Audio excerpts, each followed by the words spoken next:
오늘 본문을 두 단어로 요약한다면 할례와 유월절이다, 이렇게 요약을 할 수 있어요.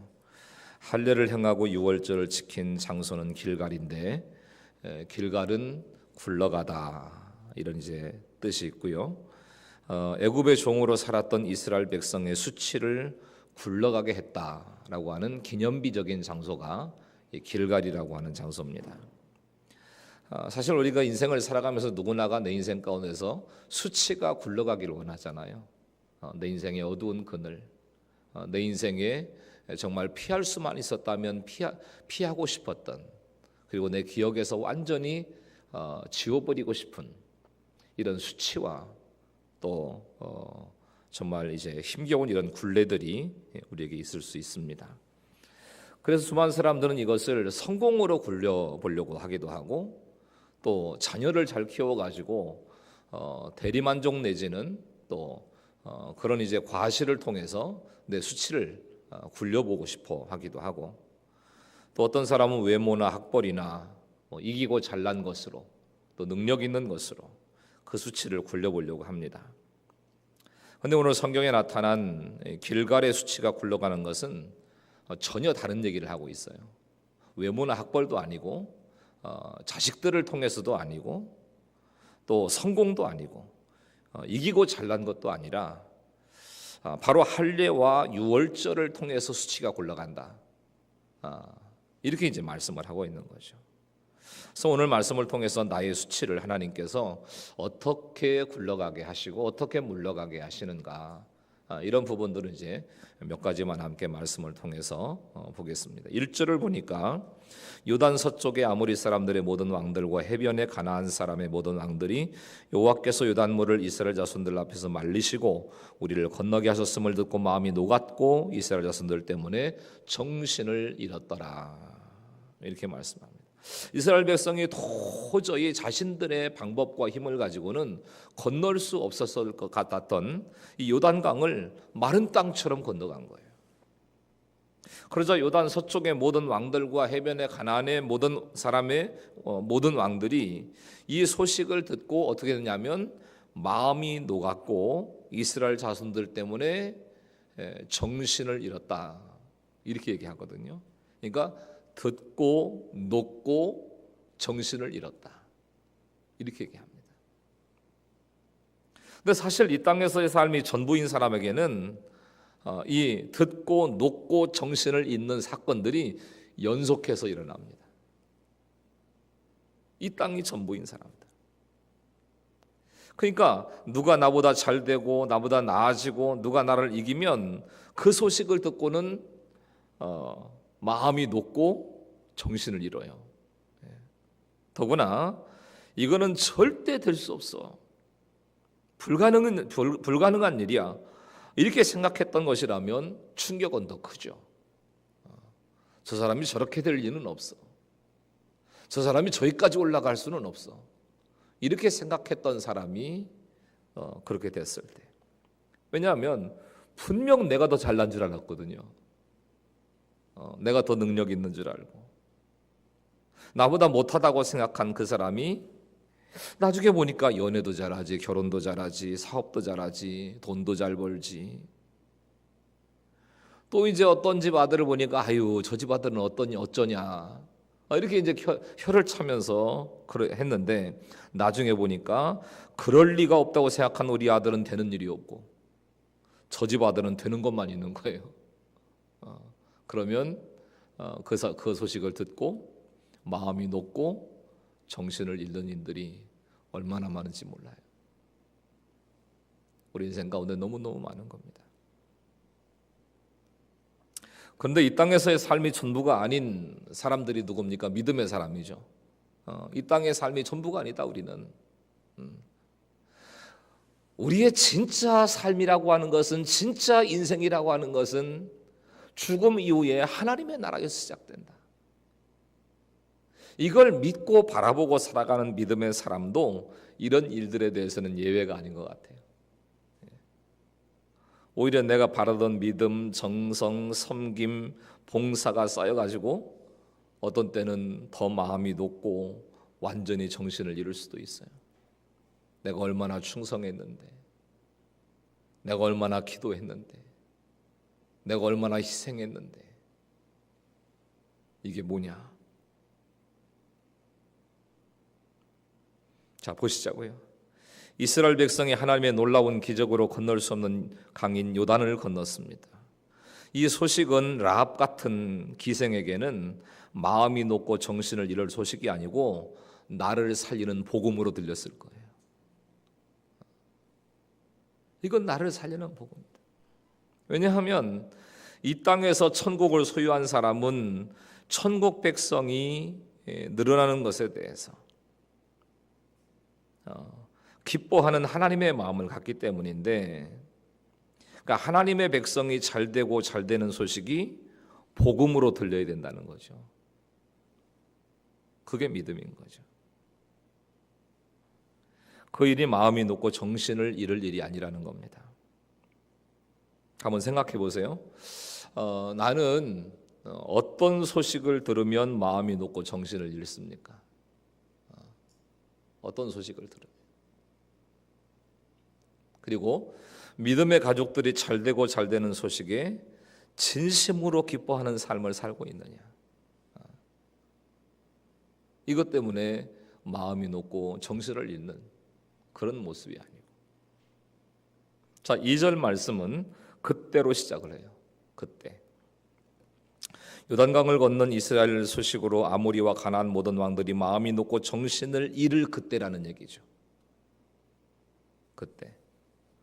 자, 우리가 상식적으로 생각할 때 지금 이제 전쟁을 해야 되는 상황이니까, 이 왕들과 전쟁을 해야 되는 상황이니까 그 전쟁을 치르고 승리하기에 가장 적절할 때죠, 지금이. 왜냐하면 막 마음이 높고, 이 왕들이 마음이 높고 정신을 잃어버린, 정신줄을 놓아버릴 정도의 이런 그야말로 혼란과 두려움 속에 빠져 있는 이런 상황이니까 지금 쳐들어가면 승리의 가능성이 높은 거죠. 요단강을 건넌 기적으로 이스라엘의 사기는 충천했을 것이고, 아모리와 가나안은 정신을 잃었으니 지금 그들을 공격하면 승리할 것처럼 보입니다. 근데 바로 그때, 아주 내가 볼 때 가장 최적의 순간이고 최적의 시간이라고 생각하는 바로 그때에 하나님께서 여호수아에게 이르시되 너는 부싯돌로 칼을 만들어 이스라엘 자손들에게 다시 할례를 행하라, 이렇게 말씀했다는 거예요. 가장 전쟁의 적기라고 생각하고 있는데 양피를 베고 회복될 때까지 누워 있어야 되는 거예요. 꼼짝을 못하는 거예요. 남의 피를 흘려서 전쟁의 승리를 따내야 될 때라고 생각하고 있는데 하나님은 내가 피를 흘려서 잠잠히 기다리고 있어야 된다, 이렇게 말씀하시는 거죠. 왜 그렇게 해야 될까요? 그리고 왜 여호수아는 한마디 의문도 없이 부싯돌로 칼을 만들어서 하나님 말씀에 순종해서 온 이스라엘 백성들에게 할례를 행하게 했을까? 4절부터 그 이유가 나오는데, 이스라엘이 애굽에서 나와 홍해를 건넜고 또 요단강까지 건너서 가나안에 이르렀는데, 출애굽을 하고 홍해를 건넌 사람 가운데 요단강을 건넌 사람은 여호수아 갈렙 두 사람뿐이에요. 그러니까 출애굽 1세대는 광야에서 다 죽었어요. 그들의 말대로, 그들의 불신앙 때문에. 그래서 40년 광야 생활 가운데 다 죽은 거예요. 여호수아 갈렙 단 2명뿐입니다. 그러니까 하나님 없는 사람은 자기가 생각한 게 무너지는 일 앞에서 마음이 높고 정신을 잃어요. 내 생각에 확실했는데, 내 생각엔 분명했는데, 이거 붙잡고 살아가면 나는 성공할 줄 알았고 행복할 줄 알았고 능력 있고 힘 있게 살아갈 줄 알았는데, 이게 아니면 마음이 녹는 거예요. 정신을 잃어버립니다. 그러나 하나님이 있는 사람은 하나님의 음성을 청종하지 않을 때 광야에서 헤매는 인생을 살게 된다는 거죠. 홍해와 요단강을 건넌 여호와서는 이것을 알았습니다. 내가 생각하는 최고의 때, 바로 지금이라고 하는 기회에서 하나님의 음성을 듣고 따르는 것이 맞다. 이게 인생의 답이다라고 하는 사실을 깨달은 거예요. 애굽에서의 구원을 경험한 후에 건널 수 없다고 생각한 홍해를 건넜지만 하나님의 음성에 청종하지 않은 백성들은 광야에서 다 엎드러졌어요. 약속의 땅 가나안 땅에 들어가지 못했습니다. 수백만 명의 장정들이 광야에서 엎드러진 것을 여호수아가 두 눈으로 똑똑하게 본 거죠. 그리고 홍해 때와 마찬가지로 하나님의 은혜로 요단강을 마른 땅처럼 건넜습니다.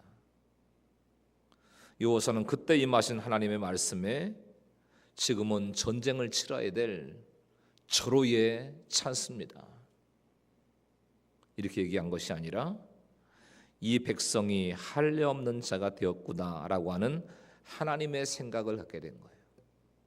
왜? 할례 받은 출애굽 1세대는 다 죽었으니까. 그래서 다시 할례를 받으라는 거예요. 다시 할례를 받으라.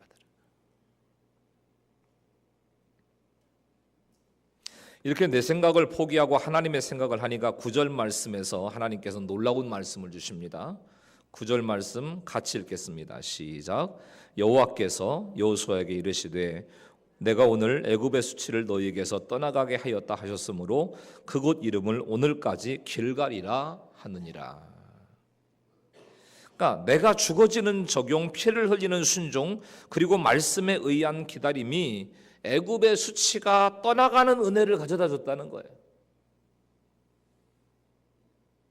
애굽의 수치가 떠나갔다는 얘기는 430년을 노예로 살았던 모든 한과 열등감이 떠나갔다는 거예요. 노예로 살아왔던 그 근성 자체가 떠나갔다는 얘기입니다. 출생의 비천함, 벗어날 수 없는 환경의 굴레, 늘 나를 누르고 힘 빠지게 했던 비교의식, 이런 모든 수치가 굴러갔다는 겁니다. 그래서 하나님께서는 이 할례를 행한 이스라엘 백성들에게 수치를 굴러가게 하는 길갈을 선물로 주신 거예요.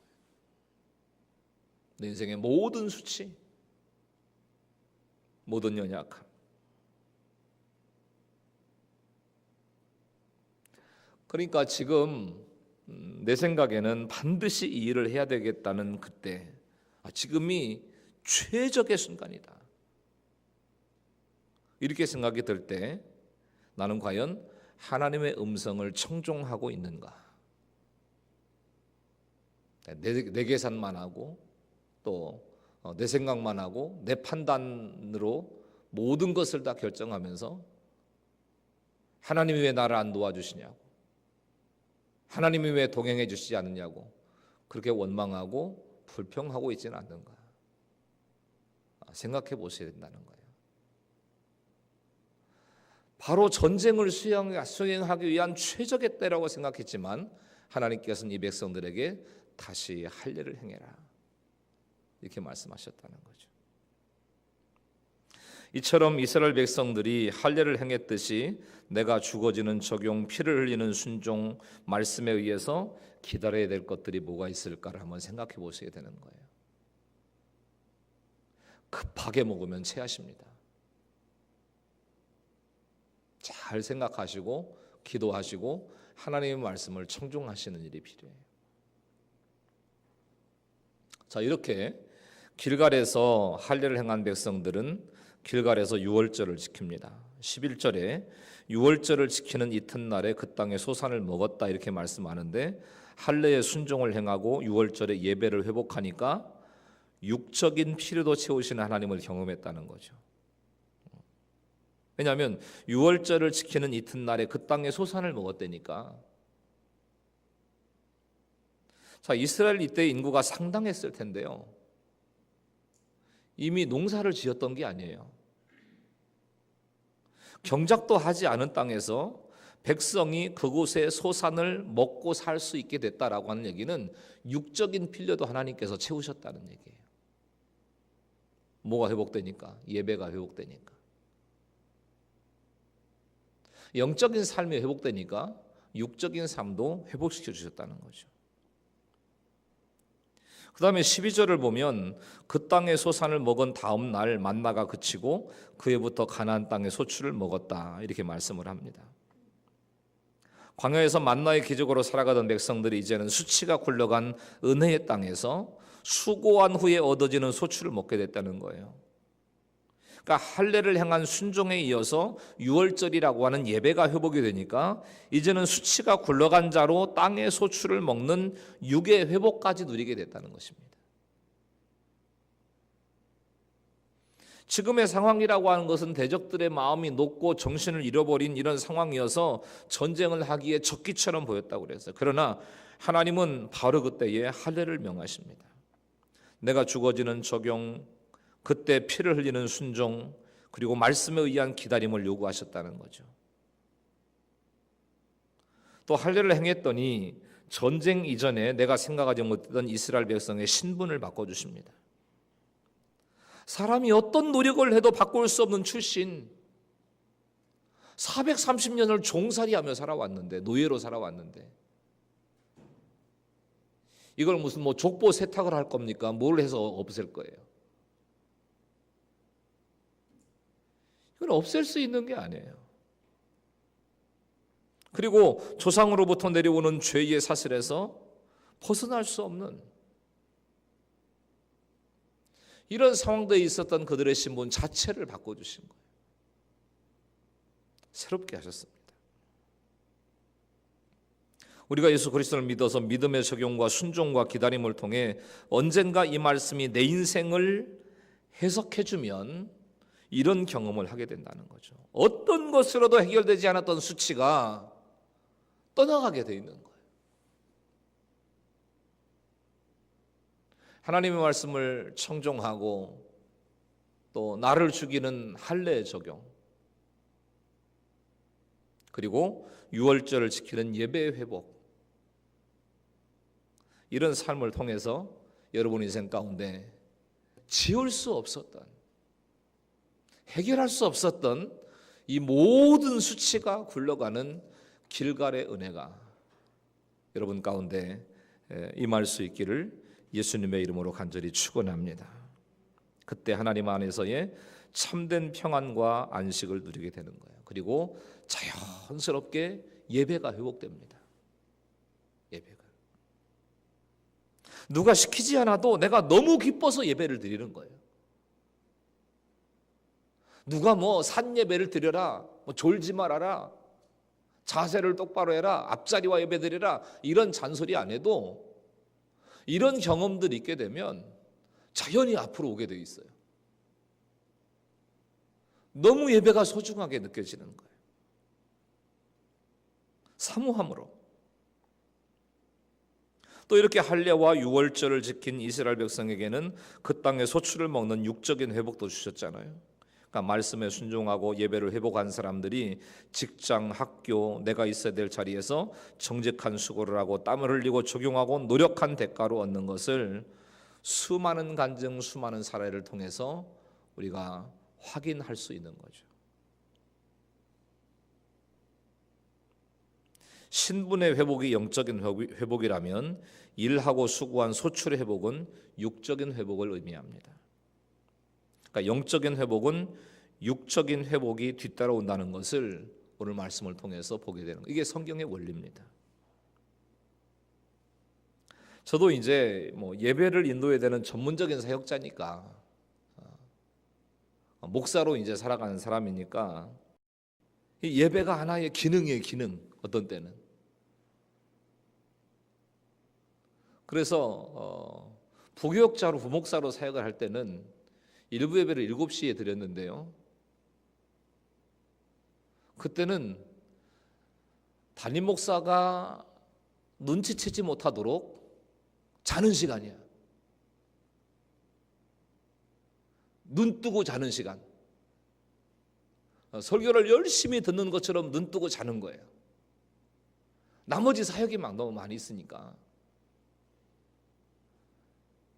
밤 10시쯤에서 이제 교역자 회의들을 쭉 하면서 이런저런 지적들을 들어야 되고, 그러니까 다또 이제 주일날 해야 되는 일들이 있으니까 7시 예배는 눈 뜨고 자는 시간입니다. 기능이죠. 무슨 예배에 사모함이 있어요? 은혜에 대한 무슨 기대가 있습니까? 그냥 큰 소리 안 지르고 조용조용 설교하시기를 기도하면서 잠자는 시간이 많았어요. 그런데 예배가 회복되고 나니까 사역자가 사역을 감당해 낸다라고 하는 개념 자체가 바뀌었어요. 목회자가 하나님 앞에 예배드리는 이 예배라고 하는 개념 자체가 달라진 거예요. 이전에는 내가 사역 열심히 하고 성실히 하고 충성스럽게 잘해서 인정받고 담임 목사에게 인정받고 또 성도들에게 인정받아서 목사도 교인들이 좋아해 줘야지. 뭐 우리 목사님은 이렇고 저렇고 뭐 뒤에서 이런 이제 뒷담화하시는 이야기들이나 들려오고 사역에 뭐가 재미있게 있어요? 그러니까 일단은 담임 목사에게도 인정받아야 되니까 사역의 수명이 길어질 거고 또 성도들에게도 인정받아야 그래야 될 것 같고 그래서 사람들이 막 좋아하고 인기 있는 목회자가 되면 나도 잘 먹고 잘 살지 않겠냐. 직업이죠. 아마도 예배가 회복되지 않은 수많은 사역자들 가운데 이런 생각들을 가지고 있는 친구들이 아직도 많을 거예요. 제가 그렇게 살았으니까. 그리고 저와 함께 사역한 동료들도 뭐 그렇게 다르지 않았어요. 그렇게 살았으니까. 근데 예배가 회복된 지금은 저와 함께 믿음의 삶을 살아가는 한 사람 한 사람에게 관심이 있는 거예요. 한 영혼 한 영혼을 향한 관심이 생긴 거예요. 저 사람이 영적으로 살아나야 되는데 영적인 삶이 회복돼서 육적인 삶도 회복이 돼야 되는데 이런 절절함이 있는 겁니다. 그러니까 자꾸 울게 돼요. 하나님의 심정을 품고 강단에 앉아서 울게 되고 기도 제목 올라온 헌금 봉투를 붙잡고 울게 되고 여러분 눈에 보일지 안 보일지는 모르지만 그렇게 되는 거예요. 그리고 저에게 허락하신 그 땅의 소출을 감사하면서 살게 된 거예요. 대형교회가 꿈이 아닙니다. 진정한 믿음의 사람 한 사람이 세워지는 거. 그냥 종교가 기독교라고 떠들고 다니는 쥐뿔도 모르면서 믿는 게 하나도 없으면서 그렇게 살아가는 종교인을 만들어내는 이게 안타까운 거죠. 정말 예수님을 모시고 그분과 동행하며 살아가는 이런 한 사람의 삶을 세워나가는 것. 그게 사명이 됐고 목표가 됐고 사역의 이유가 된 겁니다. 2019년이 시작된 지 벌써 절반이 지나갑니다. 다양한 환경 가운데서 내가 생각하는 최선의 선택이 있습니다. 그러나 내가 생각하는 최선의 선택이 아니라 하나님이 요구하시는 지금의 할례를 우리는 순종으로 감당해야 된다는 거죠. 내가 죽어지는 순종, 내가 피를 흘리는 적용, 그리고 말씀을 듣고 기다리는 삶. 때로는 죽는 것 같고 피를 흘리기도 하겠지만 하나님이 생각하지도 못한 나와 내 가정의 수치를 떠나가게 하실 거예요. 그리고 나에게 주어진 예배를 소중히 여기고 그 자리를 지켜서 여러분 정말 여러분의 삶 속에 예배가 예배되는, 유월절이 회복되는 이 하나님의 은혜와 복이 임할 수 있기를 예수님의 이름으로 간절히 축원합니다. 그러면 하나님께서 영적인 회복 뒤에는 반드시 육적인 회복도 채워주신다. 이게 하나님 말씀이에요. 묵상하시고 또 한 주간 살아가시면서 생각해 보셔야 될 거는 내가 지켜야 될 유월절, 또 내가 지켜야 될 예배 자리는 어딘가 한번 생각해 보시고요. 만나의 은혜가 그치고 그 땅에 소출을 먹어야 될 나의 가정과 직장과 학교, 그 자리에서 감사한 삶을 살고 있는가라고 하는 것들을 다시 한번 생각해 보시고, 오늘도 하나님 주시는 말씀을 가슴속에 깊이 새기셔서 또 생각해보고 또 생각해보고 이렇게 하시는 게 묵상이라고 했으니까 잘 생각해 보시고, 또 말씀이 잘 안 들어오셨으면 홈페이지 들어가시면 설교가 계속 이제 올려져 있으니까 또 한번 들어보시고, 그렇게 하셔서 모든 여러분의 인생에 지울 수 없었던 수치와 모든 연약함들이 떠나가고 하나님 주시는 회복의 은혜가 충만하게 부어질 수 있게 되기를 예수님의 이름으로 간절히 축원합니다. 할렐루야.